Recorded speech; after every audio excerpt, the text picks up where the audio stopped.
आणि आता बातमी नोकरदार वर्गासाठी महत्त्वाची एआय इंडस्ट्री संदर्भातली। आर्टिफिशियल इंटेलिजन्सचा म्हणजेच एआयचा वापर आता वेगाने वाढतोय।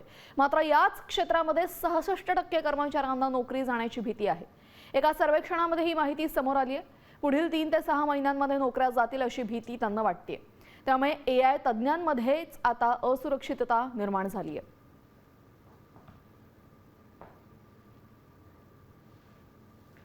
तर 66% एआय आणि मशीन लर्निंग कर्मचाऱ्यांना स्वतःची नोकरी जाण्याची भीती आहे। आगामी 3 ते 6 महिन्यांमध्ये कर्मचारी कपात होण्याची शक्यता। विक्री, मार्केटिंग आणि प्रोडक्ट डिझाइन क्षेत्रातील कर्मचाऱ्यांमध्ये सुद्धा नोकरीबाबत चिंता आहे। टेक क्षेत्रामध्ये आणि विशेषतः सेल्स फोर्स आणि ओरॅकल सारख्या कंपन्यांमध्ये कर्मचाऱ्यांमध्ये धास्ती अधिक आहे। कंपन्या वेगाने एआय वापरत असल्याने तंत्रज्ञान क्षेत्रामध्ये रोजगारावर मोठा परिणाम निर्माण झालाय।